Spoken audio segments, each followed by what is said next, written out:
cosa che mi domando, ma quel personaggio, per muoversi così, che musica dovrebbe avere?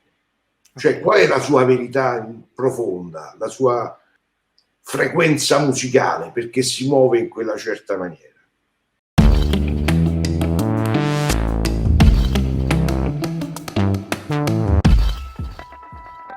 Devo fare una domanda a Carlo, che ce l'ho adesso, è il momento, non dopo, adesso ce l'ho proprio lì. Io ho letto un articolo, un'intervista proprio che è uscito proprio su Colonne Sonore, Massimo, a proposito del film con, se non vado errato, su Figaro e Picone, l'ultimo film magari di cui poi magari parleremo un po' più. Primo Natale. Esatto, dove a un certo punto Carlo, con grande senso dell'ironia, diceva che il modo con cui era stato realizzata questa colonna sonora è un modo rivoluzionario, perché non c'erano state le famose temporary track, non c'era nessuna musica d'appoggio nel film, quindi ha visto il film senza nessuna... E questo ne parlava in termini di... mi è piaciuto il termine, l'aggettivo rivoluzionario. In realtà era come se faceva, diciamo così, una volta. Era rivoluzionario, infatti sono stati dei capolavori. Ecco, allora te la devo domandare. Cosa ne pensi degli appoggi della temporary track? Pronti? Via! Non ne penso. No, allora bisogna distinguere due cose. Sì. Una è il livello di artisticità di quello che vai a fare. Cioè, nel senso, per esempio, tutti i film di Bellocchio, come quelli di Pradao, perché e come anche quelli di Figaro e Picone in un altro senso, ma loro sono le persone più corrette, più intelligenti che ho incontrato nel mondo cinematografico, cioè sono e si avviano ad essere dei grandi autori, secondo me. Io sono convinto che sono gente che ama il cinema, che conosce profondamente il cinema, che non a caso poi chiamano Primo Natale, la fotografia l'ha fatta Cipri, che è quello che ha fatto vincere. Voglio dire, uno dice, ma se devo fare la cosa con le battute e basta, perché devo chiamare Cipri? Cioè, per dire, no? Cioè, invece no, loro fanno dei film che sono dei film che hanno tutta la dignità del mondo. Ci vuole, stiamo parlando di intrattenimento e basta, in senso seriale, perché per esempio ci sono pure le serie, uno potrebbe fare la serie. Io ho visto anche, lasciamo perdere la musica, cioè tutta la serialità che ho avuto modo di vedere nel lockdown, che prima manco la conoscevo, però dopo a un certo punto mi hanno chiuso. Per forza. L'ho dovuto vedere per forza. Roba fatta bene, cioè, allora al settimo minuto succede una cosa, muore uno, poi a un certo punto c'è una canzone che riassume e fanno vedere con abile montaggio tutta una serie di cose che è riassunta da una canzone, sempre allo stesso punto. Certo. Allora quello è il contrario dell'arte, va bene perché funziona, uno lo vede così, ma non è che lo vede 2 volte o 3 volte, cioè non è, perché sai, la cosa che ti va di rivedere, perché l'arte eccede difficilmente l'informazione, quindi una cosa artistica la puoi vedere più volte. Quella è una cartina tornasole dell'artisticità di quello che siamo. Intanto non ti lascia mai spompato, diciamo, un fatto artistico, pure un film, pure se non ti piace, se tu non lo condividi, però se c'ha un tasso artistico notevole ti lascia qualche cosa, anche di voler battagliare, non so, di qualche cosa, ma non ti lascia svuotato. Invece le cose che ti intrattengono e basta, spesso, qualche volta, non dico sempre, ma delle volte ti lasciano svuotato, diciamo, ho visto sta cosa, mi ha intrattenuto, però ti lascia senza niente dentro, con un senso di inutilità di quello del tempo che hai passato. E così vale per la musica classica, cioè tutti noi avremo dei pezzi, che sono il violin concerto di Brahms, io avrò sentito 100 volte, quando arriva il secondo tema mi commuovo tutte le volte e scopro sempre qualche altra cosa. E lo stesso vale per, siccome con l'orchestra Città Aperta abbiamo fatto tutto il ciclo di Chaplin con Timothy Brock, no? Abbiamo portato, io alcuni film di Chaplin li ho visti 20 volte perché le prove, no? Mi fa sempre piacere rivederlo, scopro sempre qualche cosa che mi era sfuggito. Cioè. Sì, vero. Paradossalmente questo vale pure per 7 e l'8. Non voglio fare il paragone con Chaplin, però il 7 e l'8 io l'ho fatto, l'ho visto, che è una cosa che puoi rivedere, dico che la devi rivedere 4 volte nella stessa giornata, però se la rivedi ti fa piacere, ci stanno sempre delle cose, e loro da sempre si sono comportati che non hanno voluto il 7 e l'8 di meno, perché non ci conoscevamo, ma vennere a casa mia perché non trovavamo, perché lì si trattava di trovare la chiave compositiva proprio ancora mi ricordo che mi si era rotto il citofono, sono venuti all'Aquila da Palermo e ho trovato e quindi loro suonavano, io non gli aprivo perché non mi suonava. Ho trovato Figheira che stava così sul palo della luce, piangeva. Cioè, da Palermo all'Aquila non ti rispondono al citofono. Caspita, è da fargli un film. Poi loro sono come star, capisci? Ma io sono una star, porca miseria, non mi aprono. Infatti poi sono sceso, l'ho fatti salire, sono scusato. Vabbè, e poi abbiamo trovato la chiave insieme, cioè gli ho proposto delle cose che, questa sì, è questa, la musica è questa. E quindi, però io diciamo lì sono intervenuto molto tardi nel film. Poi da allora, quando abbiamo lavorato, loro non hanno voluto, specialmente nel primo Natale, appoggiare manco le musiche mie di film nostri, cioè io ho fatto 4 film con loro. Tu hai fatto quest'altro? Ho fatto, esatto, Andiamo a quel paese. Ho fatto L'ora legale. L'ora legale. Sì. Poi abbiamo fatto il primo Natale. Loro non hanno voluto mai appoggiare manco le musiche mie, cioè degli altri film loro, cioè no, perché qui deve essere una cosa, cioè la musica è nata dalle discussioni con loro, che naturalmente poi uno ti fa sentire una cosa, cioè, senti questo che è qui, vabbè sì, senti quest'altro, sentiamo, ma che dici questo? Io ho scritto questa musica, che dici, la possiamo sviluppare? Dalle discussioni, dalla lettura della sceneggiatura, e quindi io ho cominciato a scrivere sulla base di questo. Mandavo quello che a loro piaceva, poi lo appoggiavano, magari poi naturalmente non funzionava, perché cioè funzionava un pezzo, poi no, perché poi bisognava risistemare sulla scena, no? Però tutto questo come le facevi sentire con pianoforte? Abbazzato al pianoforte? No, con il computer. Proprio con l'orchestrazione, quella virtuale. Naturalmente non erano provini, era lo scarico di Sibelius, diciamo. Sì. Però si poteva intuire, sono stati intelligenti a intuire che cosa sarebbe potuto essere quella musica lì. Quindi, e quindi poi col montatore, che è Claudio Di Mauro, un grandissimo montatore, e a me piace moltissimo lavorare così, perché puoi fare qualcosa di originale. La colonna sonora ha una sua originalità. Sai che gli avevo chiesto a Figaro e Picone, quando uscì proprio il 7 e l'8, ci fu la rassegna stampa, gli chiesi: ma perché avete scelto Carlo Crivelli come autore delle musiche del vostro film? Perché noi volevamo nobilitare il film con una musica che fosse ben alto rispetto a noi. Beh, fantastico, mamma mia. Sì, ma adesso questo cosa allora, ma adesso loro sono nobilitati da soli. Sono nobilitati.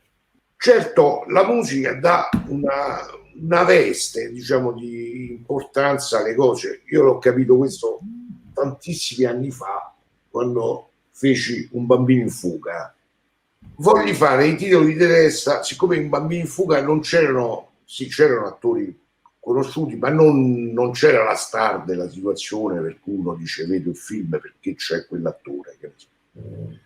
Allora ho detto, ma che cos'è che non ti fa cambiare canale se non c'è l'attore di spicco? Cioè che uno dice no, ma stasera c'è Harrison Ford, un film con Harrison Ford, voglio vedere Harrison Ford. Cioè, allora ho pensato la musica, perché mi aveva fregato Visitors, il primo. Ah, sì. Perché se vi ricordate la prima puntata dei Visitors, che era una boiata, Ma io l'ho visto qualche tempo però fa. la prima puntata era fatta bene, era fatta Sì. Invece poi man mano diventava sempre più spracata, col dito, non manteneva le promesse della prima puntata. sì, infatti. E allora ho detto voglio fare i titoli di testa in modo che uno non cambi canale, proprio come scelta. Poi ho avuto nella seconda, perché quelle erano 6 puntate, nelle altre 3 puntate poi mi diedero l'orchestra della Rai di Roma, insomma, quindi una cosa col coro. Allora fu la cosa più vista dopo La Piovra all'epoca, fece più di 9 milioni di spettatori, un'enormità. Ma stiamo parlando di che anni? In che anno questo Super Bambino in Giovane? fuga era, aspetta, era fine 80, primi 90. Sì, fine 80. Era il 1989, era di Mario Caiano, la miniserie. Esatto, sì, Mario Caiano. Mica dico che è merito della musica e basta, cioè lui poi fu presentato eccetera, però diciamo la musica dà un'importanza, perché sennò chi è che ti dice devi vedere o non devi cambiare canale? La musica, in televisione, infatti. Cioè, a meno che non c'è appunto, c'è Meryl Streep, eccetera, eccetera. Carlo, scusami, io ci tenevo a chiederti, ho fatto 2 domande su una colonna sonora che tra l'altro oggi riascoltavo per l'appunto per prepararmi anche all'intervista con te, perché mi ricordavo il film che l'avevo visto al cinema, il film di Michele Placido con Stefano Accorsi e Laura Morante, questo qui, Un viaggio chiamato amore. Viaggio chiamato amore, sì. Che io guarda, il film me lo ricordavo, ma non mi ricordavo benissimo la colonna sonora. Appena esordisci nell'album con questo brano che si chiama La notte, che dura 10 minuti, ho detto, ma cioè, mi devo andare a rivedere il film, perché un pezzo del genere, che è un concerto per violino, poi alla fine è un concerto per violino, con tra l'altro anche momenti atonali, quasi quasi il tema d'amore viene accennato, ma in realtà non si sviluppa. È lirico. Poi ha tutta un'evoluzione. È lirico. È lirico, infatti. Ho detto, ma però dicevo, caspita, ma una musica del genere, io se l'ascolto separata dalle immagini e non rammento il film, penso che sia tutt'altra storia. Quella musica era stata fatta per rappresentare... il poeta era Dino Campana, diciamo che era pazzo, però aveva un lirismo esasperato, secondo me. E quindi quella era una musica quasi visionaria di uno che aveva questo lirismo interiore, che però lo portava quasi al non contatto con le cose reali, poi alla fine. Sì, infatti. Voglio dire, insomma, era talmente, la sua sensibilità era tale che non riusciva a sopportare la realtà, insomma. Ci ricollega a quello che mi aveva chiesto Marco prima, cioè se trovi la soundtrack già fatta sul film, no?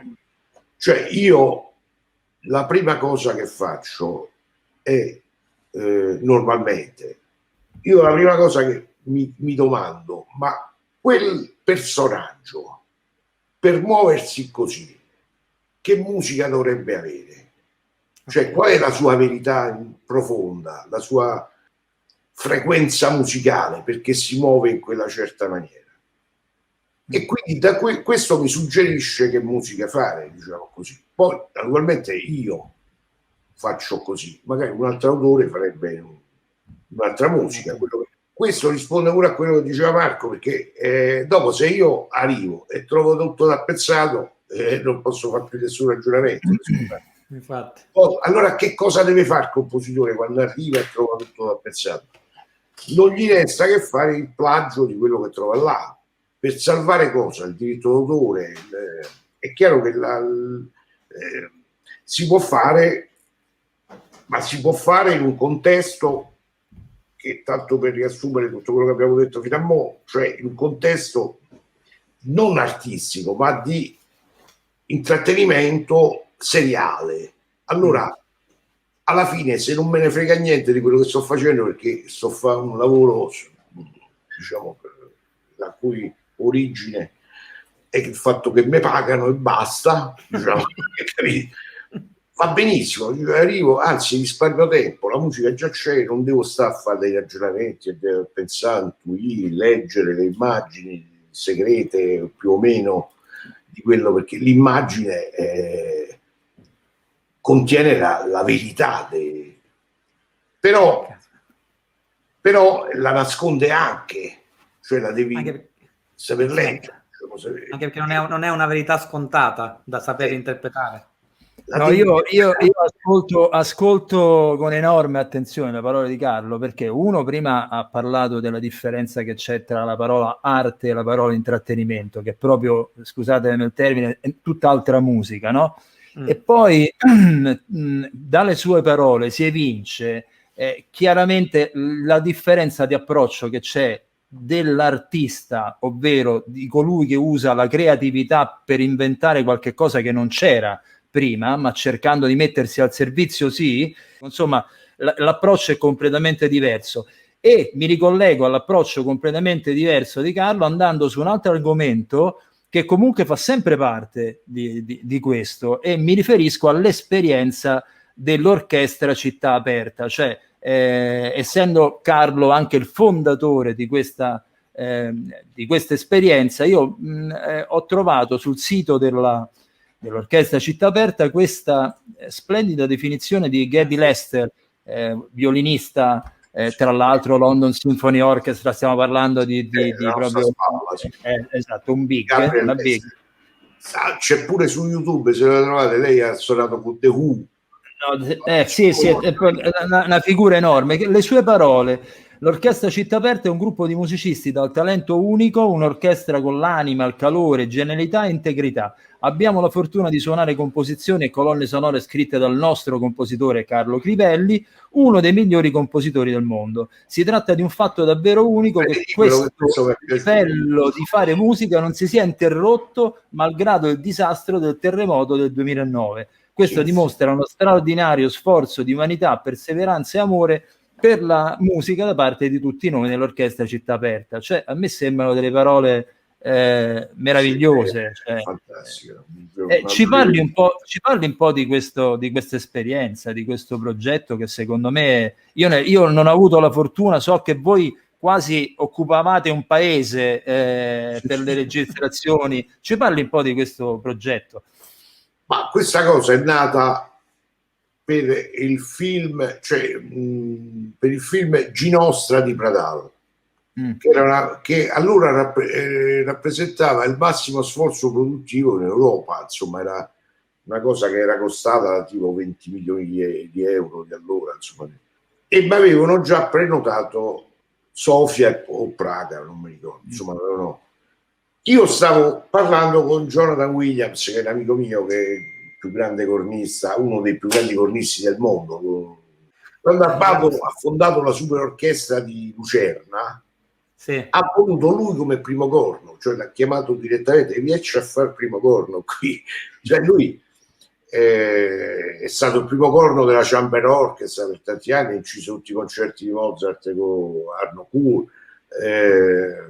è stato il primo corno della BBC Symphony Orchestra, quella vera, ed è il nostro primo corno. Parlando con lui e poi con Diego Conti, che era un straordinario violinista, abbiamo detto: ma scusa, ma perché Giovanna? Cioè, io già so contrario all'idea di delocalizzare, perché la delocalizzazione, però mi rendo conto il mercato, quello che ti pare. Io stesso sono andato, ho fatto 2 o 3 cose in Bulgaria, insomma, ma non è possibile che noi non facciamo più niente perché lì costa di meno. C'è sempre, ci deve essere una fisiologicità e una patologicità nelle cose, e noi siamo in pieno assetto patologico proprio. qui non si faceva più niente perché allora dico, ma noi le forze ce l'abbiamo qua, vi vorrei far vedere, mi piacerebbe farvi vedere la faccia del produttore francese quando gli ho detto no, noi lo facciamo qua. E abbiamo fondato l'orchestra Città Verde. Le forze ce l'abbiamo. Allora poi dice, ma in quale studio lo facciamo? Lo facciamo nel Parco Nazionale d'Abruzzo. L'abbiamo fatto. Abbiamo preso una chiesa grossa, abbiamo messo i pannelli e siamo partiti non so se ce l'avete la colonna sonora di Ginossa, è venuta benissimo, non sarebbe venuta meglio. Poi ho trovato un numero aureo, diciamo, per cui sommando quello che si spendeva allora per andare in Bulgaria, che non c'era il low cost, e quindi 3-4 persone, poi si doveva stare all'Hilton lì, perché non è che si stava, perché allora c'erano pure problemi di delinquenza, insomma, subito dopo la caduta del muro, no? Quindi se stava all'Hilton bisognava avere ognuno di noi doveva avere il traduttore che ti seguiva, che poi quando c'erano i francesi non hanno trovato quello che sapeva il bulgaro, l'italiano e il francese, hanno trovato uno sapeva l'italiano bulgaro, l'altro sapeva italiano francese, per cui un giro francese, io dicevo in italiano e facevo una battuta, poi quella traduceva dal bulgaro al bulgaro, che poi traduceva al francese, e vedevo che quello si rabbuiava. Se diceva una cosa seria io dicevo, quello traduceva e quello rideva, cioè che gli arrivava a allora, come si spendevano comunque io ho trovato una cifra che praticamente tutto ciò che non era umano lì costava pure più di qua. Quello che era umano costava un quinto, però insomma abbiamo trovato una cifra per cui alla produzione non gli conveniva schiacciantemente andare là, diciamo, si poteva fare pure qua, e quindi abbiamo cominciato così. Poi inizialmente dovevo fare un duro lavoro per imporre l'orchestra Città Aperta, diciamo. Io dicevo, sì vabbè, mi chiami a me, però io registro qua con l'orchestra Città Aperta. Poi invece la qualità era talmente alta che non ci ho avuto più problemi e quindi non ho dovuto più lottare. Adesso siamo in grave crisi, vabbè, è chiaro. Quindi gli ultimi film l'hai fatti sempre con questo sistema? Quindi anche Ficarra e Picone? Oppure sì, sempre inventandoci dei modi di lavorare, di registrare in modo che si potesse risparmiare soldi, in modo che non fossimo obbligati. Ma però certe cose poi o le fanno, per esempio Ficarra e Picone, per esempio lì c'è più contrappunto nel 7 e l'8 che in tanti film d'autore, cioè è nascosto sotto una cosa di leggerezza, diciamo, però c'è il contrappunto, devi saper suonare come si deve, se no quella roba là viene proprio massacrata. È peggio che se suoni un pezzo di musica classica un po' male, però diciamo ma lì c'hai dei ritmi vertiginosi, no? Quindi poi non è che andiamo in Bulgaria e siamo là una settimana, infatti, perché i bulgari sono peggiorati.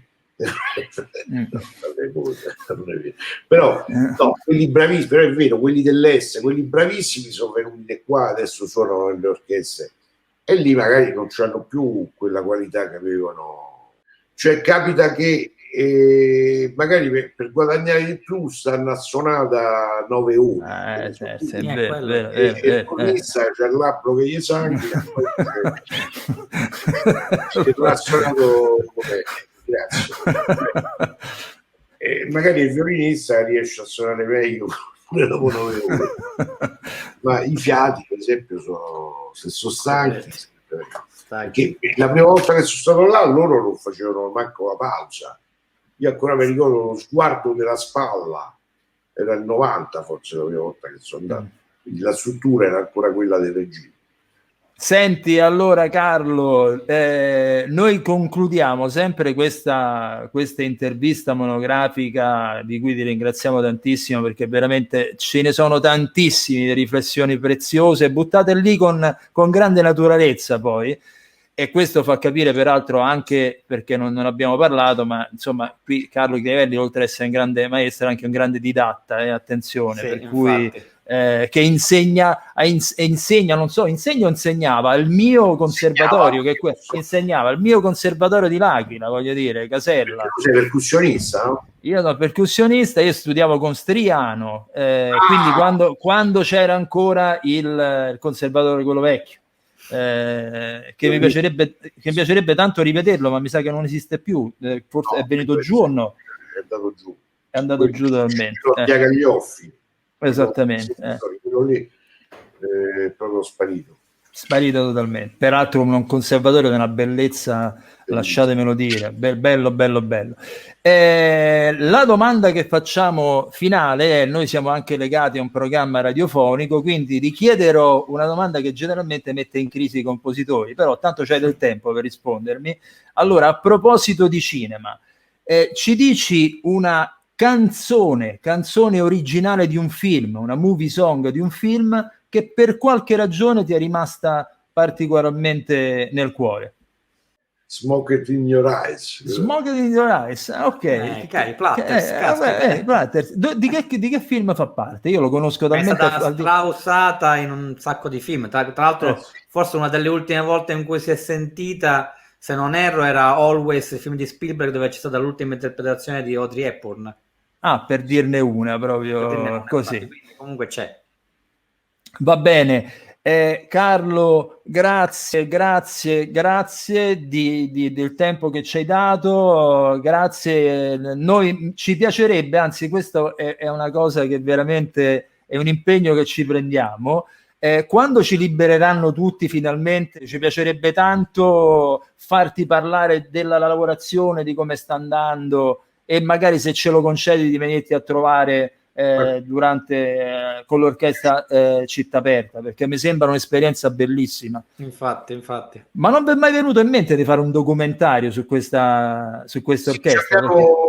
Abbiamo qualche materiale preso, però poi noi siamo un'orchestra che non ha mai avuto fondi pubblici. Noi siamo sempre stati dall'inizio fino a mo', quindi stiamo parlando più di 20 anni di attività, sempre sopravvivendo, cioè e quindi non abbiamo mai avuto i soldi per fare delle cose che non fossero inerenti proprio alla registrazione di quella cosa lì, e quindi qui si aprirebbe un'altra puntata, no? Su come viene trattata la musica in Italia. D'altronde è come se non ci avessimo una tradizione millenaria alle spalle, è una cosa micidiale, ma noi, siccome vogliamo lasciarci con ottimismo, e ti dico con ottimismo, andatevi a sentire le colonne sonore di questo signore qui che si chiama Carlo Crivelli, e farete pace con la vita e con la parola arte. Vi si apre un mondo veramente. Grazie mille Carlo, grazie mille. Io che vi ringrazio, è stato un piacere. E poi io poi lo devo vedere sta cosa. No, certo, la facciamo vedere. Non ce la teniamo noi, ma no, la vedrai, poi ti diremo come. Le cuzze tempo, attenzione. Vabbè. Grazie Carlo, a presto. Carlo. Ciao, grazie, è stato un piacere. Ciao. Grazie mille.